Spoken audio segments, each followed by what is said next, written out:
نامور غزل گائک استاد امانت علی خان مرحوم کے چاہنے والوں کا دعویٰ ہے کہ وہ اس قدر سریلے تھے کہ پریاں بھی ان پر عاشق ہو جایا کرتی تھیں۔ استاد امانت علی خان خود بھی کہہ چکے ہیں کہ ان کی حسین زندگی میں ایسے لمحات بھی آئے جب انہیں محسوس ہوا کہ ان کے سامعین جنات اور پریاں ہیں۔ امانت علی خان نے اپنے متعلق ایک پر اسرار واقعہ کہا۔ ایک ریڈیو انٹرویو میں کچھ یوں سنایا تھا کہ انڈین پنجاب کے شہر پٹیالہ میں وہ راج محل کے قریب شیراں والا گیٹ میں واقع ایک حویلی میں رہائش پذیر تھے۔ یہ ان دنوں کی بات ہے جب وہ 8 یا 9 برس کے ہوں گے۔ رات کا پچھلا پہر تھا جب وہ راگ مالکونز کا ریاض کرتے کرتے تھک کر سستانے لگے۔ ان کی انگلیاں تان پورے پر تھیں اور آنکھیں بند تھیں کہ اچانک ان کے کان میں اس گانے کی ایک آواز آئی جو وہ پہلے سے گا رہے تھے۔ امانت علی خان کہتے ہیں کہ میں یہ سمجھا کہ چھوٹا بھائی فتح علی خان میرے ساتھ ریاض میں یہ سوچتے ہوئے شامل ہو گیا ہے کہ بڑا بھائی گا رہا ہے تو میں بھی اس کا ساتھ دوں۔ میں حیران ہو رہا تھا کہ فتح علی آج بہت عمدہ گا رہا ہے۔ میں آنکھیں بند کر کے راگ کے سروں کو چھیڑ رہا تھا کہ اچانک وہ غائبی آواز گندھار یعنی گا سے نیچے تان لے کر اتری۔ وہ تان اس قدر تیز ترار اور خوبصورت تھی کہ میں بیان نہیں کر سکتا۔ امانت علی خان نے مزید بتایا کہ مجھے یوں لگا جیسے مجھ پر جادو چل گیا ہو۔ واہ واہ واہ کر کے میں اٹھا تو دیکھا کہ وہاں کوئی بھی نہیں تھا۔ میں چونکہ بچہ تھا اس لیے بہت ڈر گیا۔ میں وہاں سے چیختے ہوئے بھاگا اور ابا کے کمرے میں آیا۔ انہیں جلدی سے ماجرا سنایا۔ وہ مجھے لے کر وہیں ریاض والے کمرے میں واپس پہنچے اور مجھے تسلی دی کہ میں اسی طرح گاتا رہوں، مجھے کچھ نہیں ہوگا۔ میں بہت ڈرا ہوا تھا مگر والد صاحب کی موجودگی میں اسی طرح مالکنس راگ دوبارہ گانا شروع کر دیا، لیکن وہ آواز دوبارہ نہ سنائی دی۔ کلاسیکی موسیقی کی تاریخ میں دوسرا کوئی گائک ایسا نہیں گزرا جسے اس قدر چاہا گیا ہو۔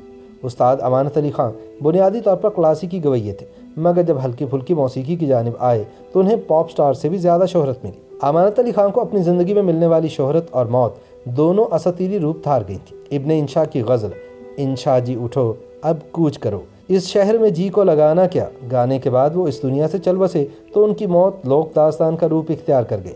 استاد امانت علی خان کے چھوٹے بھائی استاد حامد علی خان کا کہنا ہے کہ ممکن ہے کہ وہ ہمارے دادا استاد علی بخش جرنیل خان کی روح ہو، جنہیں وائس رائے ہند سر لارڈ جیمز بروس نے جرنیل خان اور ان کے جوڑی دار استاد فتح علی خان کو کرنیل خان کا لقب دیا تھا۔ استاد حامد علی خان نے کہا کہ یہ روایت موجود ہے کہ ہمارے بزرگوں سمیت دوسرے بڑے گانے والوں کو بھی جنات اور پریوں نے سنا اور ان پر عاشق ہو گئے۔ انہوں نے کہا کہ استاد امانت علی خان جیسا وجیح اور خوبصورت مرد میں نے نہیں دیکھا۔ میں یہ اس لیے نہیں کہہ رہا کہ وہ میرے بھائی تھے۔ ان کا گانا، پہناوا، شکل و شباہت اور عادات راجاؤں مہاراجاؤں کی طرح تھی۔ بڑے بھائی صاحب امانت علی خان ہمارے خاندان کا چہرہ مہرہ تھے اور ان کے خیالات بھی بہت بلند تھے۔ وہ زیادہ پڑھے لکھے نہیں تھے لیکن انہوں نے اپنے ماحول اور دوستوں سے بہت سیکھا تھا۔ ان کے دوست احباب کی فہرست طویل تھی جس میں گویے، عالم، فاضل، شاعر، ادیب، دانشور، سیاستدان اور حکمران شامل تھے۔ استاد امانت علی خان خوش مزاج انسان تھے، بات کرتے تو لطیفہ بن جایا کرتا تھا۔ استاد حامد علی خان نے ہنستے ہوئے کہا کہ گانا اور ہنسنا کھیلنا ہمیں ورثے میں ملا ہے۔ استاد امانت علی خان محفلیں سجانے والے انسان تھے۔ دوستوں کے ساتھ بیٹھے گھنٹوں لطیفے سنتے اور سناتے تھے۔ وہ جس محفل میں بھی ہوتے اس کی جان ہوتے تھے۔ پٹیالہ گھرانے کی روایت کے مطابق استاد امانت علی خان نے چھوٹے بھائی استاد فتح علی خان کے ساتھ جوڑی کی شکل میں گائیکی کی۔ وہ انڈین پنجاب کے مشہور شہر پٹیالہ میں سن 1922 میں پیدا ہوئے تھے اور پھر قیام پاکستان کے وقت اپنے خاندان کے ساتھ لاہور منتقل ہو گئے۔ استاد حامد علی خان بتاتے ہیں کہ استاد امانت علی خان اور استاد فتح علی خان مہاراجہ پٹیالہ کی محفل میں باقاعدگی سے اپنے فن کا مظاہرہ کرنے لگے تھے۔ انہیں دربار سے ہر مہینے وظیفے کے ساتھ دیگر مراد بھی مل رہی تھیں، لیکن قیام پاکستان کے وقت یہ سب کچھ چھوڑ کر پاکستان ہجرت کر گئے۔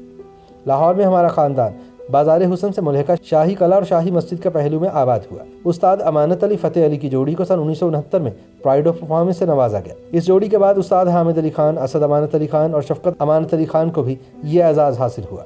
یوں پٹیالہ گھرانے کو 5 پرائڈ آف پرفارمنس آرٹسٹ ہونے کا منفرد اعزاز بھی حاصل ہے۔ استاد حامد علی خان بتاتے ہیں کہ ایک وقت ایسا آیا جب یہ مشہور ہو گیا کہ پٹیالہ گھرانہ پاکستان چھوڑ کر واپس انڈیا آ رہا ہے۔ حامد علی خان کے بقول ہمارے بزرگ پٹیالہ میں رہتے تھے لیکن جب پاکستان بن گیا تو یہ ہمارا وطن ہوا۔ استاد امانت علی خان، فتح علی خان کو بھی کہا گیا کہ انڈیا آ جائیں اور اپنی جاگیریں واپس لے لیں، لیکن وہ واپس نہیں گئے اور اسی مٹی میں دفن ہوئے۔ ان کا کہنا تھا کہ مجھے اور اسد امانت علی کو اندرا گاندھی اور اٹل بہاری واجپئی نے علیحدہ علیحدہ محافل میں سنا۔ واجپئی نے ہم دونوں کو پیشکش کی کہ ہم پٹیالہ واپس آ جائیں تو ہمیں ہماری جاگیروں کے ساتھ اور مراد بھی دی جائیں گی۔ یہ خبر انڈیا میں شائع ہوئی تو ہر طرف شور مچ گیا۔ اس پر استاد ناظم خان سارنگی نواز جو ہمارے ساتھ انڈیا کے دورے پر تھے، انہوں نے بڑے بھائی استاد فتح علی خان کو ٹیلی گرام بھیجا کہ انڈیا میں شور مچ گیا ہے کہ پٹیالہ گھرانہ پاکستان چھوڑ کر دوبارہ انڈیا واپس آ رہا ہے۔ استاد فتح علی خان نے جب یہ سنا تو بڑے سیخ پا ہوئے۔